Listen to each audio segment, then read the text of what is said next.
Right now, it looks like we're live with that playback from the Oval Office. We'll toss that there now. President Trump meeting with Prime Minister Bibi Netanyahu and Jewish officials, also our Secretary of State and our Vice President. We'll toss that there live now to the Oval Office.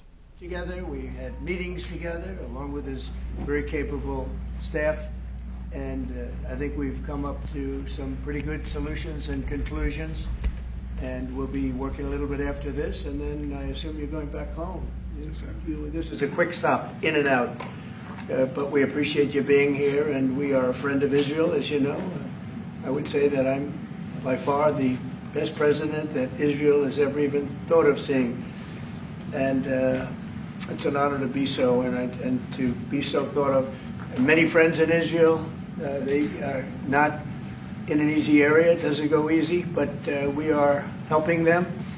And likewise, they've been helping us very much. And so we'll see how it all works out. But we had great discussions today, I think, on the obvious subject of Iran, and also the less obvious subject with respect to Israel, and that's trade. And I think the Prime Minister is going to tell you a little bit about trade and what they're doing for the United States. So I want to thank you all for being here. Thank you very much. And thank you. Benjamin, thank you very much. Thank you, thank Mr. you, President. Thank you, Don. Thank you. Mr. President, I want to first thank you for inviting me again to the White House. You've been a remarkable friend of the State of Israel. You stand by us. You're standing with us. You are a great, great champion of our alliance. And you actually do the things that you say you do. And I think that people respect that enormously. I certainly do, and the people of Israel do, and I think the Jewish people do as well. We just saw your representative in the Department of Justice fighting anti-Semitism, standing up for Israel in international forums. I just want you to know from the heart, it's deeply, deeply appreciated. As you said, we had the opportunity to talk today about many subjects. First, if I can mention tariffs, it's a subject of some interest today. I can tell you that I said to the President a very simple thing. We will eliminate the trade deficit with the United States. We intend to do it very quickly. We think it's the right thing to do. And we're going to also eliminate trade barriers, a variety of trade barriers that have been put up unnecessarily. And I think Israel can serve as a model for many countries who ought to do the same. I recognize the position of the United States. It says, you know, we're allowing other countries to put tariffs on us, but we don't put tariffs on them. And, you know, I'm a free trade champion, and free trade has to be fair trade. And I think that's basically the position that you have put forward, Mr. President. We are going to eliminate the tariffs, and rapidly. I had the opportunity to speak to Secretary Lutnick yesterday. We talked about how we could effect this quickly, and I hope to bring the solution very quickly. We're not talking about intentions. We're not talking about, you know, just words. We're talking about results. That's good. Those results are going to come. That's the first. Thank you very much. That's very nice. Thank you. Thank you. Mr. President, what about the hostages deal? Well, Let him finish. finish. Let me begin. We spoke about not only the hostages, but about Gaza. The hostages obviously is a human story of just unbearable agony. I speak to the families. I spoke to them yesterday. I spoke to another one when I was in Hungary before I came here. I speak to them every day. They're in agony. The hostages are in agony, and we want to get them all out. Steve Witkoff, who's President Trump's very able representative, helped us get a deal that got 25 out. We're working now on another deal that we hope will succeed. And we're committed to getting all the hostages out, but also eliminating the evil tyranny of Hamas in Gaza, and enabling the people of Gaza to freely make a choice, to go wherever they want. I mean, they should have that choice. And the President put forward a vision, a bold vision, which we discussed as well, including the countries that might be amenable and are amenable to accepting Palestinians of their free choice if they choose to go there. And I think that's the second thing that we discussed. But the hostages came right on top. We also discussed the situation in Syria. We've had neighborly relations with Turkey that have deteriorated, and we don't want to see Syria being used by anyone, including Turkey, as a base for attack in Israel. Turkey is a country that has a great relationship with the United States. The president has a relationship with the leader of Turkey. We discussed how we can avoid this conflict in a variety of ways, and I think we can't have a better interlocutor than the President of the United States for this purpose. And of course, we also discussed Iran. Look, we're both united in the goal that Iran does not ever get nuclear weapons.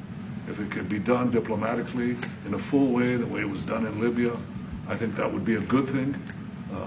But whatever happens, we have to make sure that Iran does not have nuclear weapons. That's the end of my speech. Mr. President, We're having direct talks with, wait. We're having direct talks with Iran, and they've started. It'll go on Saturday. We have a very big meeting, and we'll see what can happen. And I think everybody agrees that doing a deal would be preferable to doing the obvious. And the obvious is not something that I want to be involved with, or frankly, that Israel wants to be involved with if they can avoid it. So we're going to see if we can avoid it. But it's getting to be very dangerous territory.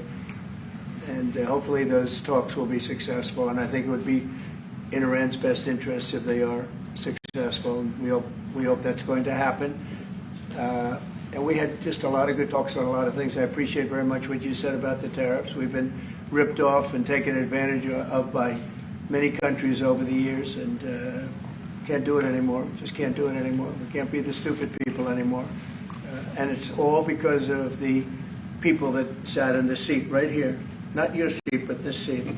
They allowed things to happen to our country that they shouldn't have allowed to happen on trade and other things, many other things. I mean, look at what's happened with our last president, where he allowed millions of people to come into our country with an open border. Who would want an open border? How stupid is that?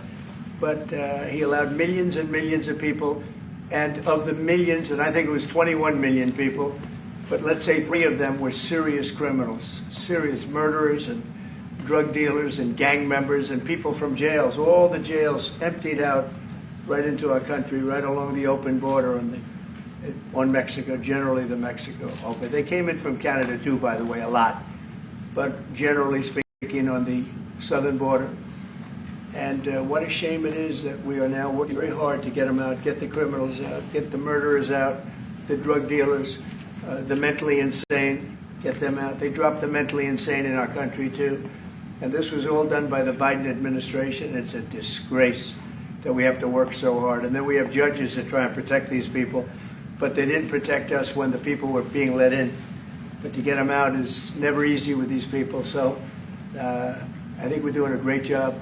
The border is the best it's ever been, even as strong as it was. I had a great, solid border. I think it might even be tougher right now and stronger. So people are coming into our country, but they're coming in legally. We have a legal process, and we have that moving along properly, because we need people to come into our country, but we want people that can love our country and cherish our country. So that's where we are. And with that, any questions? Your reaction to the markets today, and would you be open to a pause in tariffs to allow for negotiations? Well, we're not looking at that. We have many countries that are coming to negotiate deals with us, and they're going to be fair deals. And in certain cases, they're going to be paying substantial tariffs. There'll be fair deals. As you know, I spoke this morning with the Prime Minister of Japan, and we had a very good conversation. They're coming. And I said, one thing, you're going to have to open up your country, because we sold no cars, like 0 cars in Japan, and they sold millions of cars into our country. They don't really take our agriculture, a little bit of it just to keep us slightly happy, but they don't take what they're supposed to be taking. So we have a great relationship with Japan. We're going to keep it that way, but they're coming in to meet, and other countries are coming in. With China, as you know, against my statement, they put a 34% tariff on above what their ridiculous tariffs were already.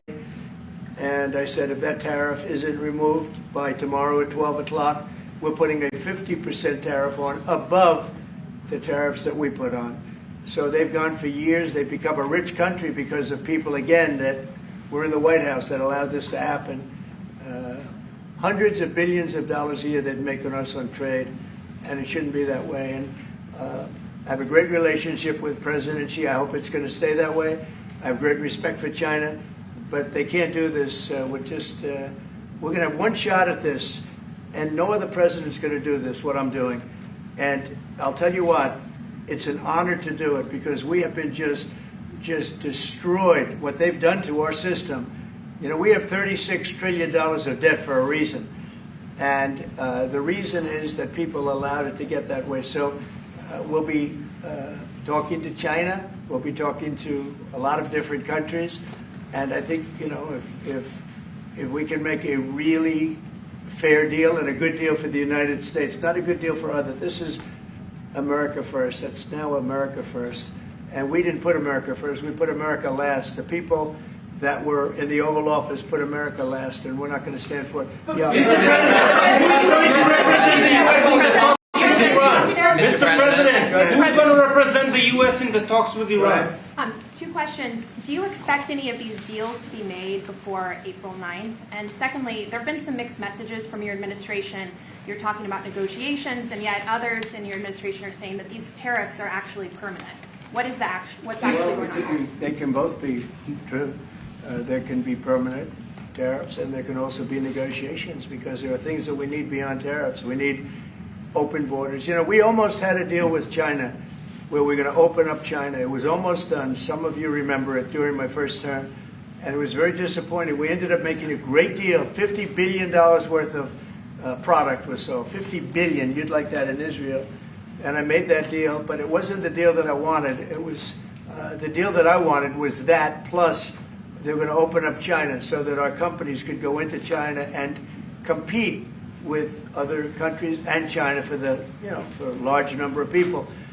And at the very end, that deal was terminated, and we went to a piece of the deal. And so there are a lot of things outside of tariffs. Tariffs are very important, but there are a lot of things like opening up countries that were totally closed. China's essentially a closed country. In fact, it is a closed country. And what they do is they charge tariffs so that if you sell cars or if you sell anything, nobody's going to buy it because the price is out of control. But that's true with a lot of other countries also. So we're going to get fair deals and good deals with every country, and if we don't, we're going to have nothing to do with them. They're not going to be allowed to participate in the United States. Mr. President, Mr.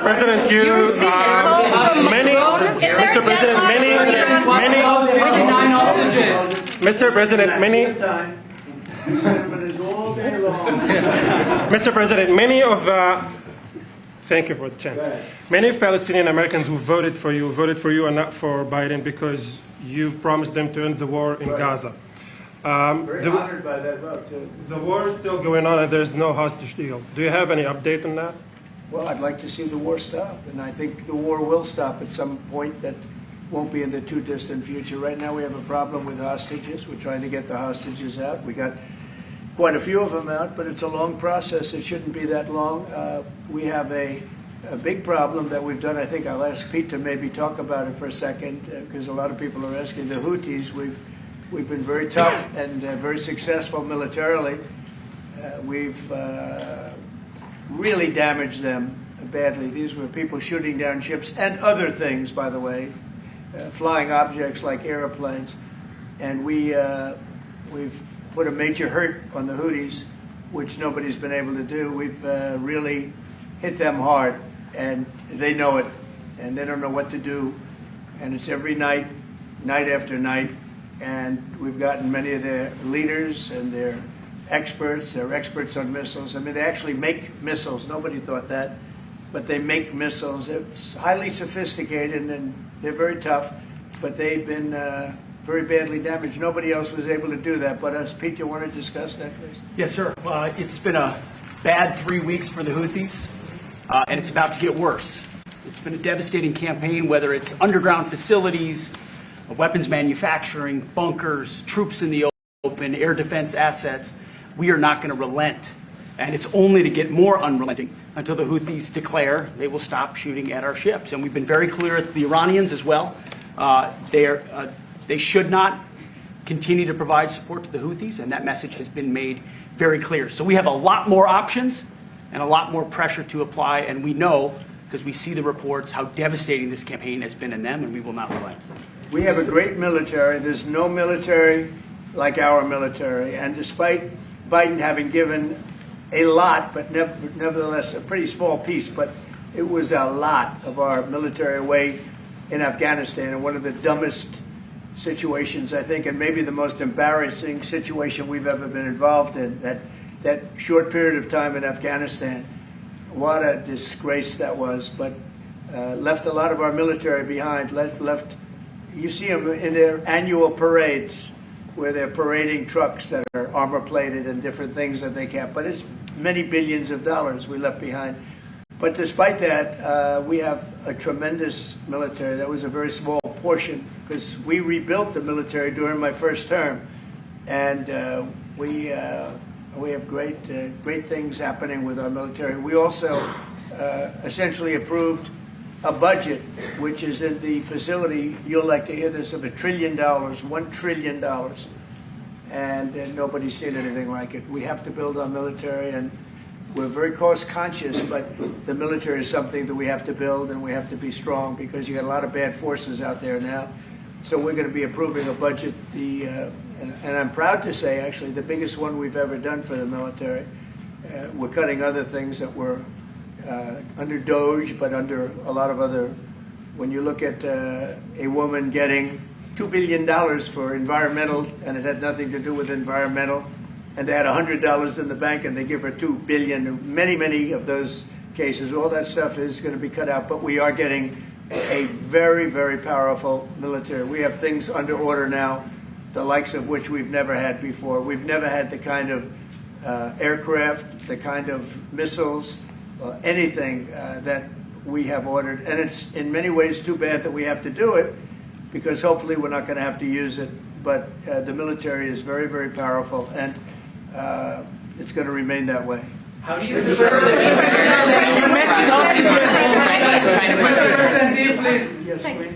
you, Mr. President. I want to ask you about Iran, because this is the first time we hear that the U.S. is having a direct contact with the Iranians.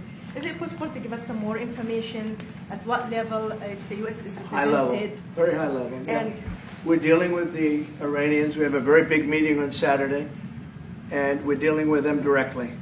You know, a lot of people say, oh, maybe you're going through surrogates, or you're not dealing directly, you're dealing through other countries. No, we're dealing with them directly, and maybe a deal is going to be made. That'll be great. It'll be really great for Iran, I can tell you that. But hopefully, we're not going to have to get into that. We are meeting very importantly on Saturday at almost the highest level. And we'll see how it works out. Please. How do you ensure, Mr. President, that these tariffs don't drive U.S. trading partners into the hands of the Chinese? That they I'm not worried about it. I'm not worried about it. If they want to be in the hands of the U.S., they don't want to be in the hands of the Chinese. And, the Chinese have turned out to be really not very good at that. People that are with us, they're with us. But we cannot be taken advantage of any longer. I used to watch these deals for years. I've been talking about it for years. You know, I've been talking about it for 35 years, how our country is being ripped off. I mean, 30 years ago it was Japan, then it was something else, then it was another group, then it was China. China's doing the best job of it, frankly. And it's just not going to happen. Not going to happen. Mr. President, the EU has said that they have offered 0 for 0 tariffs on cars and industrial goods. Is that not enough? Well, the EU, no, it's not. The EU has been very tough over the years. I always say it was formed to really do damage to the United States in trade. That's the reason it was formed. It was formed with all of the countries from Europe, I guess most of them, not all of them, but most of them. And they formed together to create a little bit of a monopoly situation, to create a unified force against the United States for trade. So they have NATO, which is largely the same countries, and they took advantage of us dollar-wise and militarily until I got there. You know, I was able to get $600 billion from NATO, where they paid NATO because most of these nations weren't even paying. We were paying for NATO, so we're paying them to guard them militarily, and they're screwing us on trade. So that's not a good combination. So now it's really turned around. It's the opposite, and the European Union's been very bad to us. They don't take our cars, like Japan in that sense. They don't take our agricultural product.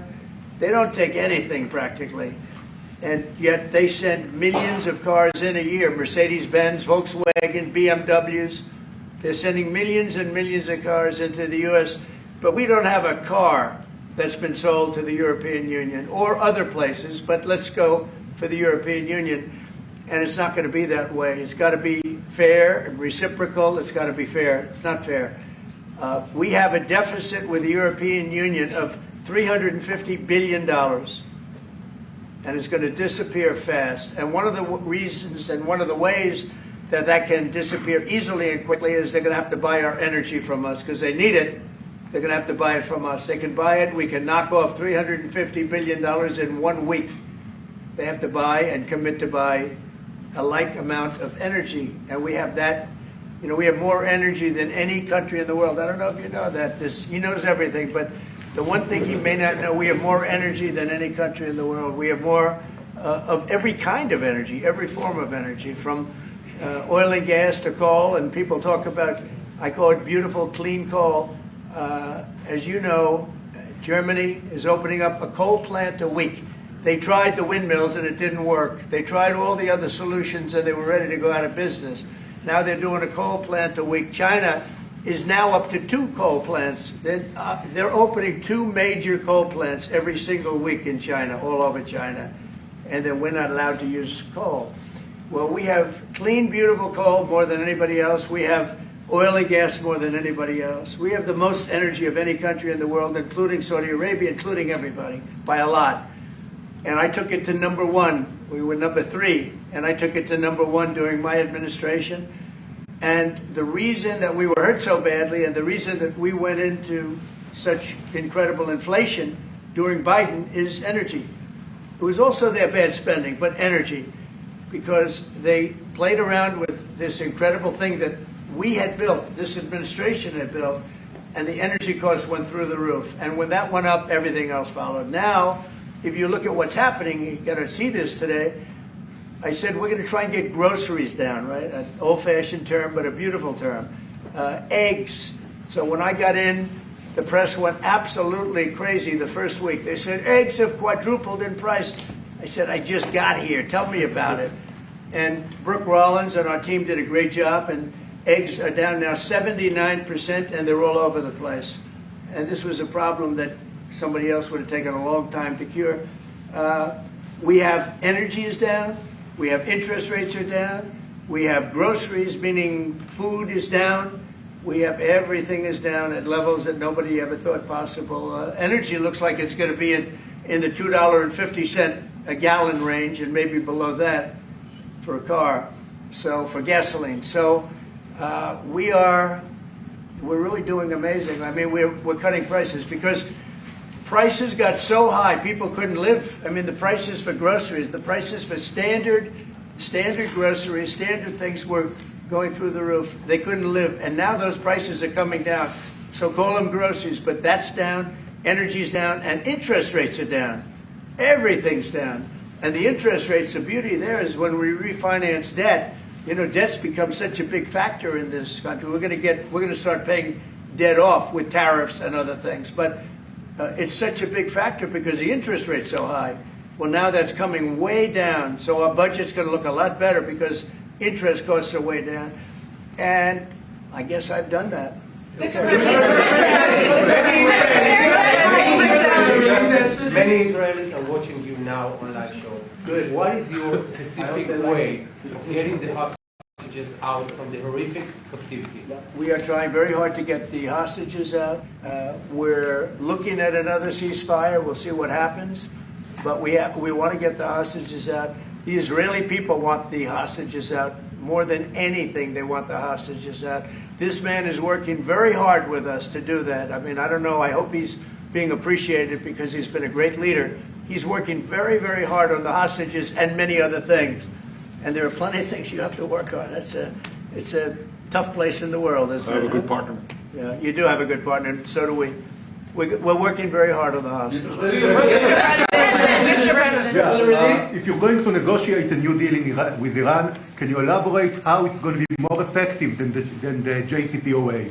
Well, I can't really say that, but I think it'll be different and maybe a lot stronger. But they were so happy when we made that first deal because we did get a lot out. You know, I had people right in this office, this beautiful Oval Office. They came in, 10 people, hostages, you know that. And I said to them, so how was it? And the stories they told me, I mean, as an example, I said to them, was there any sign of love? You were there, 10 people. It's only 10, but it's pretty representative. Did the Hamas show any signs of, like, help or liking you? Did they wink at you? Did they give you a piece of bread extra? Did they give you a meal on the side, like, you know, you think of doing? Like what happened in Germany, what happened elsewhere. People would try and help people that were in unbelievable distress. They said no. I said, all of them. I said, did they ever wink at you like, you'll be okay? You're going to be okay? No, they didn't do that. They'd slap us. The hatred is unbelievable. And the lives, you know, they lived in a pipe, not really a tunnel, it was a pipe. And they always thought they were suffocating, they were going to suffocate. And then they'd open up the pipe, and it was like 3.5 feet high. This isn't, you know, we hear tunnels bad, but pipes are worse. And the stories I heard were incredible. But I just said, was there any sign of potential love or affection? And there were none whatsoever. It was amazing to me. There was nothing like, here, take this, it's a little extra meal or something. They lived like hell. I don't know. They seemed to be, they were amazing to me because they seemed to be pretty normal. They weren't scarred, but I guarantee underneath they have to be scarred. And one was there for 356 days. Another was there for about 180 days, you know, a long time. These are people that have been really, really horribly treated. I've never seen anything like it, actually. I was very surprised to hear the answer. Thank you, Mr. President. Are there 2 or 3 countries that are on your list that you feel are farther along in getting their tariffs lowered? I think there are many that want to get rid of tariffs right now. European Union, I mean, as badly as they've treated us, they've brought their car tariffs essentially off. I guess they brought it down to 2.5, and I hear maybe to nothing. But it's not only tariffs, it's non-monetary tariffs. It's tariffs where they put things on that make it impossible for you to sell a car. It's not a money thing. They make it so difficult, the standards and the tests. They drop a bowling ball on the top of your car from 20 feet up in the air, and if there's a little dent, they say, no, I'm sorry, your car doesn't qualify. When the same car from Germany or anything would dent likewise, unless you can have an army tank, it's going to dent. So they come up with rules and regulations that are just designed for one reason, that you can't sell your product in those countries, and we're not going to let that happen. Those are called non-monetary barriers. They make barriers that are so tough that it's impossible to qualify. So tariffs are a big part of it, but there's another big part of it, and that's barriers. They also do something else. They manipulate their currency, and they drive it down. They want to have low currencies. You know, it sounds better to have a high currency, a strong dollar or whatever, but they bring their currency down, and when it competes with our currency, it's very hard to sell a tractor.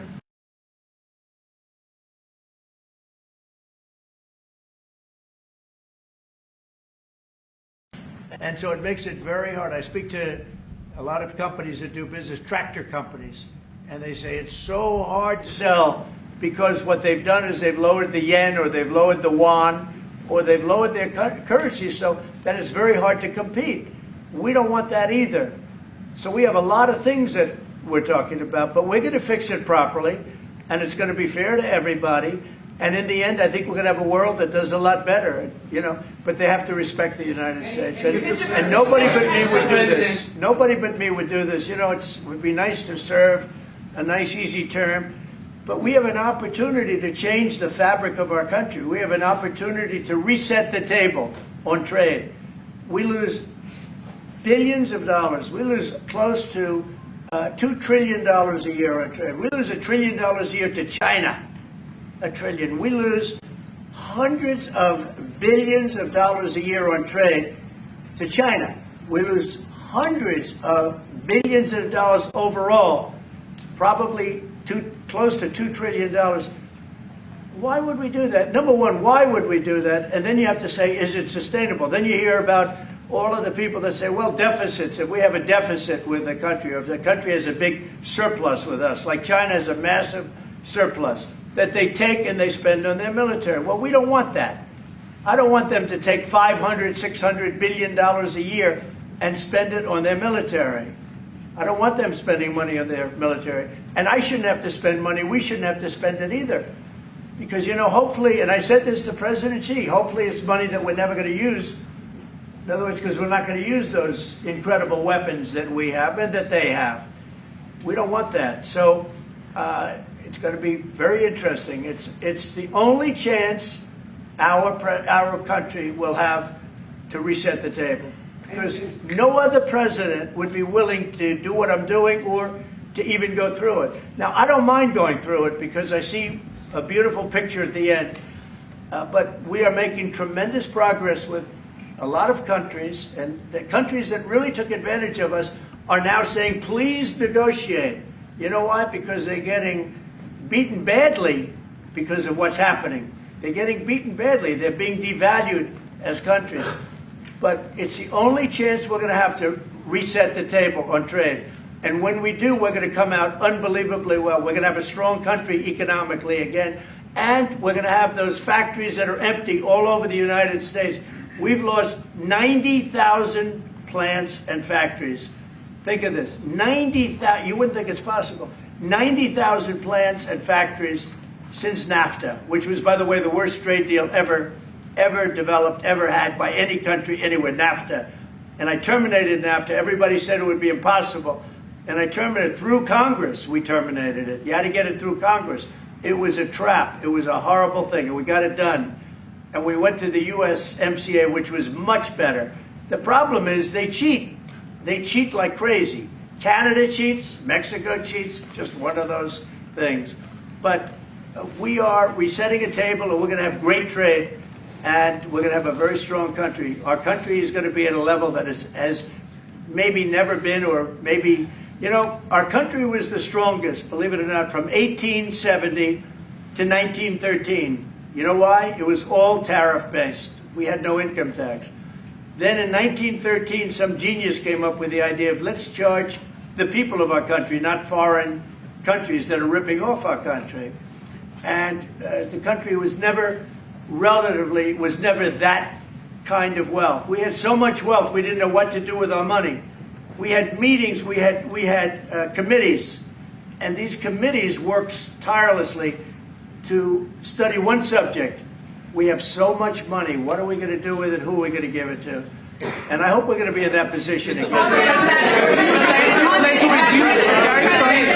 Mr. President, do you plan to reduce the tariffs that your government put on Israeli goods, 17%? On where? On Israeli goods. The 17%. Do you plan well, to we're reduce talking about a whole new trade. Maybe not. Maybe not. Don't forget, we help Israel a lot. We give Israel $4 billion a year. That's a lot.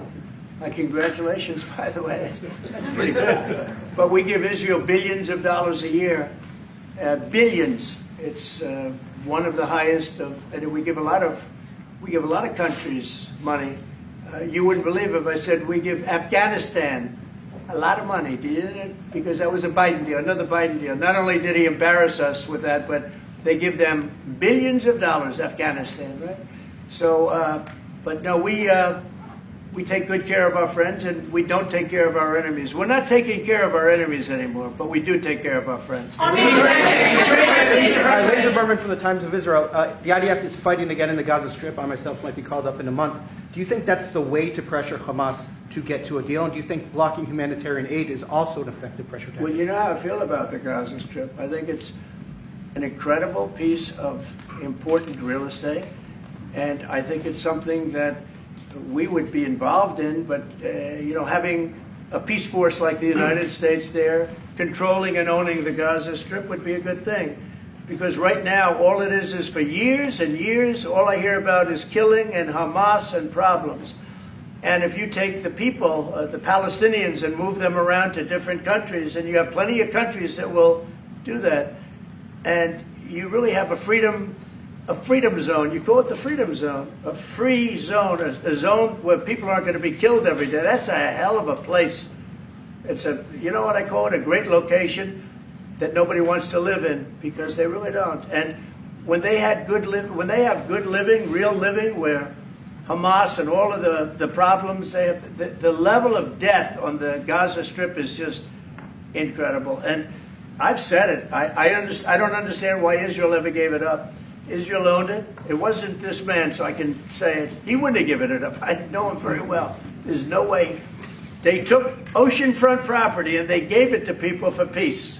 How did that work out? Not good. Is the immigration, Mr. President, is the immigration plan still on the agenda? Which immigration? The Trump. Gaza. All it is a concept that I had that I think is good, and now people are copying it. You know, maybe you want to tell. People are talking about the Trump plan. Gee, why don't we do that? Would you like to answer that question? I think what the president talked about is, first of all, to give people a choice. You know, Gazans were closed in, and every other place, including in arenas of battle. I mean, whether it's Ukraine or Syria or any other place, people could leave. Gaza was the only place where they locked them in. We didn't lock them in. They're locked in. And what is wrong with giving people a choice? Now, we've been talking, including over lunch, about some countries, I won't go into them right now, that are saying, you know, if Gazans want to leave, we want to take them in. And I think this is the right thing to do. If you give, you know, it's going to take years to rebuild Gaza. In the meantime, people can have an option. The president has a vision. Countries are responding to that vision. We're working on it. I hope we'll have good news for you. Mr. President, I will say people really do love that vision. It's a long-term vision, but so importantly is to have that be a safe field, because you're right smack in the middle of the Middle East. You're right along Israel. It should have never, ever been given away. It shouldn't have been given away by Israel. I don't know why they did it. I mean, I do know why, because they were promised peace, but that didn't work out too well, because it's one of the most dangerous pieces of land anywhere in the world. Gaza is one of the most dangerous places in the world.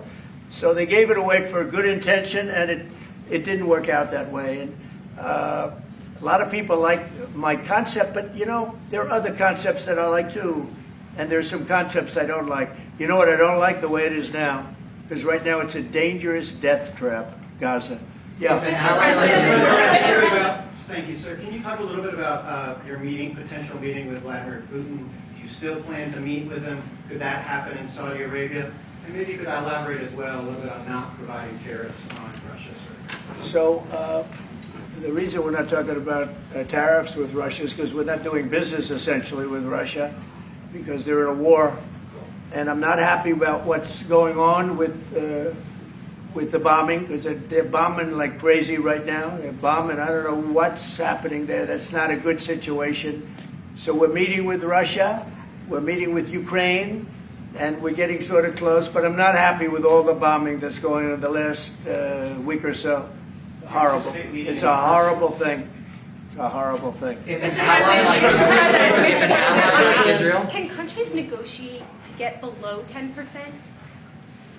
In terms of tariffs? In terms of tariffs, yes. Look, we've been ripped off and taken advantage of for 40, 50, 60 years. And the reason we got ripped off and the way they did it was tariffs. They would charge tariffs, massive numbers of dollars. And when you look at China, when I took over, it was at $507 billion they were making. I call it making. A lot of people say, oh, it doesn't mean anything. Having a surplus it means a lot, in my opinion. It's almost like a profit or loss statement. And when I took over, it was $507 billion that China was. This is originally, first term.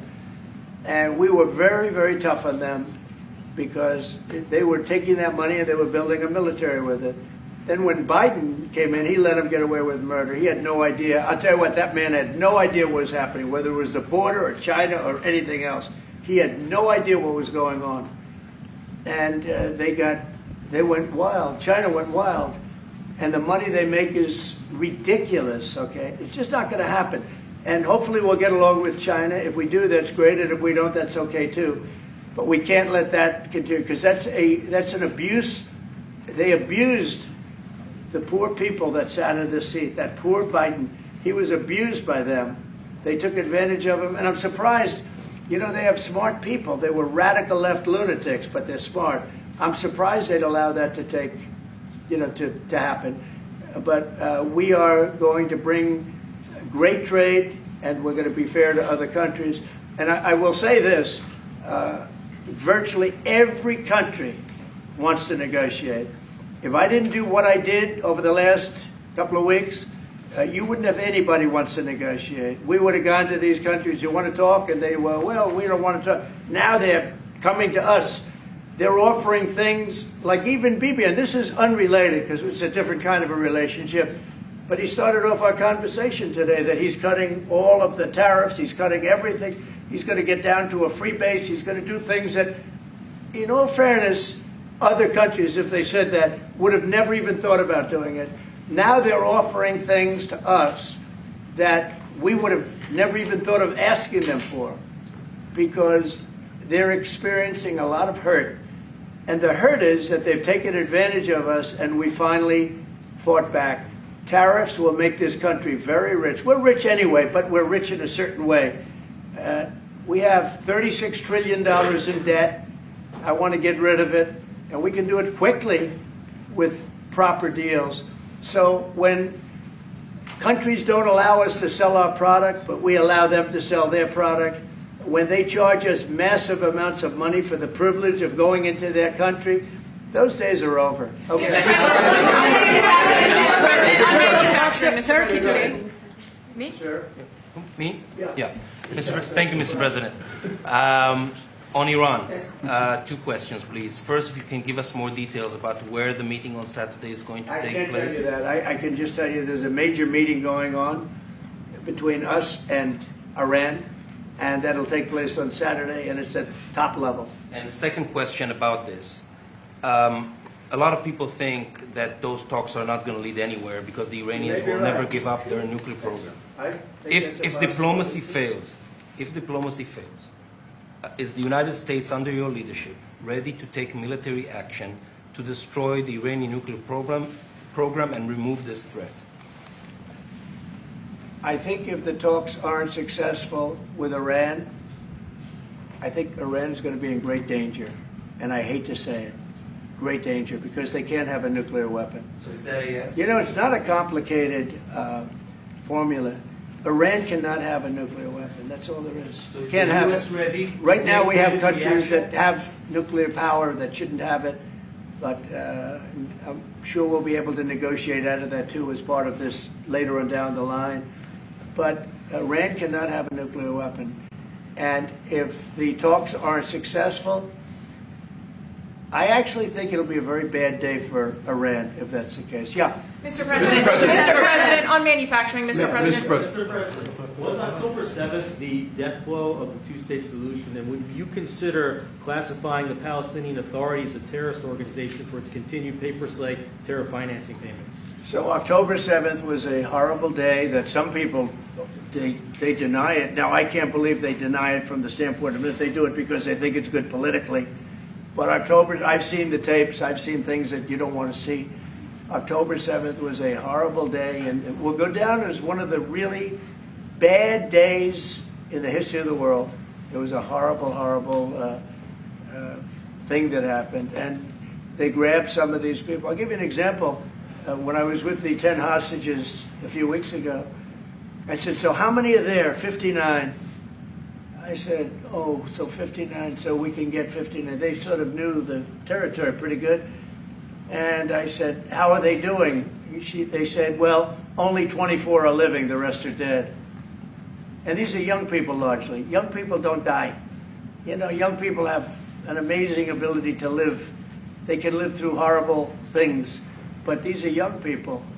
And when they said that 24 are living and the rest are dead.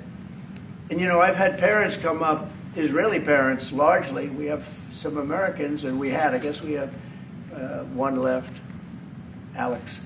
We have the one left. But I've had Israeli parents come up to me at events and say, my son is there. I said, well, how's he doing? Well, he's dead. But would you do me the biggest favor ever? Could you bring his body back home? They talked about a young dead boy and a young dead girl like they were living. And that could have something to do with religion. That could have something to do with, I guess maybe any parent would be, but I was surprised. They said, sir, my son is dead. It is just as important to bring that body back home. I asked that question as if he were alive. So you have a lot of them dead, and we'll be able to bring them back. But it's a horrible thing that's happened. These are young, largely young people. Some old ones too, frankly. And those people have lived in hell. When they came off, the second group that came out, they looked like they just got out of a concentration camp. They looked exactly like the pictures that I'd see from the 1940s, the concentration camps.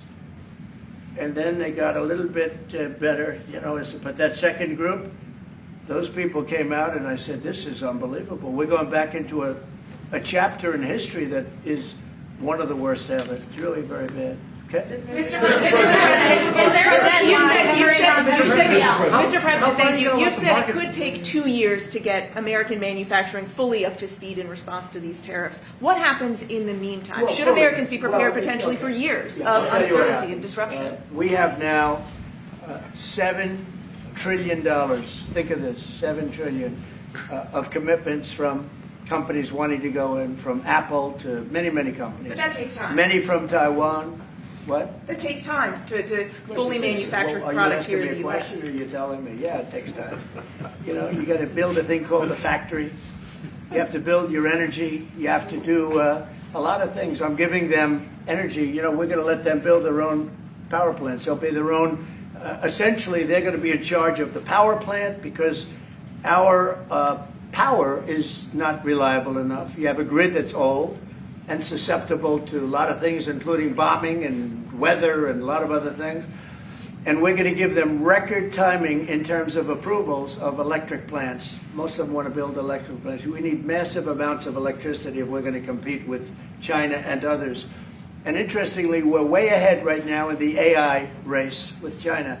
But the way we lose that race is if we can't give them electric. But we have more plants being built. We have everything. We're doing so great. And we want to keep it that way. And tariffs will be an important part of it. But one of the other things, Lee Zeldin's doing a fantastic job, head of environmental protection. And he's doing very rapid approvals for people to get, for big companies that are going to build a plant that's going to cost billions of dollars. And we're going to get them their approvals. They have to be environmentally perfect, everything good, but they're going to be in record time, a matter of months versus a matter of many, many years. Okay? In the meantime, Americans face uncertainty. Yeah, Lisa Rozovsky from Haaretz. Turkey claims it will stabilize the situation in Syria. Turkey? Yeah. Israel doesn't want Turkey to influence Syria. What do you think? Do you think Turkey's influence in Syria can actually make it a better, more peaceful country, or vice versa? Well, I have great relations with a man named Erdogan. Have you heard of him? Yeah. And I happen to like him, and he likes me, and I know the press will get very angry. He likes Erdogan, but I do, and he likes me, and we've never had a problem, and we've gone through a lot, and we've never had a problem. We've always got, as you remember, we got our minister back from Turkey. You remember that? And this was a big deal at the time. And we got him back. And I told the Prime Minister, I said, just, Bibi, if you have a problem with Turkey, I really think I'm going to be able to work it out. You know, I have a very, very good relationship with Turkey and with their leader, and I think we'll be able to work it out. So I hope that's not going to be a problem. I don't think it will be a problem. Now, with that being said, I believe it was Turkey, and I said that to him. I said it. I said, congratulations. You've done what nobody's been able to do in 2,000 years. You've taken over Syria with different names, but same thing. I said, you've taken it over. He's taken it over through surrogates. He goes, no, it was not me. I said, it was you, but that's okay. You don't have to say, well, it sort of maybe was me. Okay. But what he did, look, he's a tough guy. And he's very smart. And he did something that nobody was able to do. You know, you got to hand it to him. Any problem that you have with Turkey, I think I can solve. I mean, as long as you're reasonable. You have to be reasonable. We have to be reasonable. Thank you very much, everyone. Thank you, Fred. Head out. Head out, Fred. Thank you. Thank you. Head out that door. Head out still. Through the corridor.